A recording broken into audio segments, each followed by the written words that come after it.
Let's go back. Let's go back to the Paul Pelosi thing, because I did have this story pulled up. Check this out. From the Post Millennial. Body cam footage shows Paul Pelosi opened the door for cops, contradicting Biden DOJ. Quote, 2 officers opened the door to see the foyer of the Pelosi residence. Mr. Pelosi wearing a long-sleeved shirt, DePapp in shorts, running shoes and a sweatshirt, and DePapp and Mr. Pelosi jointly gripping a hammer. Okay, wait, what? Pelosi opens the door and then walks over or something. He opened the door for the cops. So there you go. Reports emerged from the body camera footage captured by police that they went in and 42-year-old DePapp allegedly assaulted Paul, blah, blah, blah. Spoke with a source familiar with the Pelosi investigation who personally viewed body camera video recording of officers.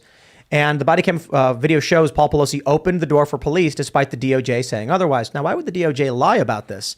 Now, we did cover this yesterday, but the reason I wanted to bring it back up is now we have more people covering the story, but we also have this from the Daily Mail. Suspended NBC News correspondent Miguel Almaguer breaks cover from his $5 million LA home and hops in Porsche to pick up flowers as controversy grows over his report on Paul Pelosi's hammer attack. Yo, how does this guy have a $5 million house and a Porsche? Whoa. And anybody? He looks... We're in the wrong business. I think... No, we're in the business. What are you talking about? We're not chills, though. But I mean... Also, it's important to note this guy hasn't tweeted since being suspended. So he hasn't publicly talked about after he got in trouble for what was clearly reporting on something that actually did happen after, of course, listening to police officers and reporting what police officers told to him. He was suspended after reporting on... he got suspended. He got in trouble for reporting on the initial claim that now NBC is reporting and other news organizations are reporting. And now that there's allegedly, dash cam and police footage of some. So he told the truth, and then he got in trouble for doing so. And now he has to bring Paul Pelosi flowers? Yes. Maybe. That's what I'm thinking. But here's my point. How does this guy have enough money for this? Like, it's kind of crazy. I'm sorry. I know the salaries of journalists. Something here is weird. But he didn't rich just buy it, right? That's true. What's His family's... I mean, it is true that journalists typically come from wealthy families. Yeah. Could have money.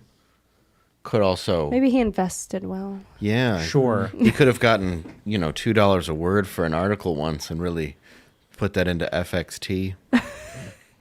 Sold just in time. A $5 million house. That's what do you think is crazy. going on? What's your... I have no idea. I just think it's kind of weird. I mean, Well, this in whole story LA, is that's insane. just garbage. I mean, actually, $5 million. Yeah. for real though, depending on where you are. Yeah. But It's a people who live there. one-bedroom in Compton. Well, No, $5 million, Maybe Yeah. but Inglewood. probably not Maybe something Inglewood. really big in the It's nicer a areas. 2 in the hills. I think Hassan has a $5 million house in the LA area, right? Yeah, What a good that's- little that's- socialist he is. Yeah. Right. Well, he deserves it. It's a nice area. L.A. Gorgeous. Here's I a don't know if you've been guy lately. who now, by all accounts, appears to have accurately reported some weird goings-on with Paul Pelosi. He gets suspended. We don't know why. They're not explaining themselves. The story's being corroborated. Turns out it was likely true. The dude who reported it is unnaturally wealthy.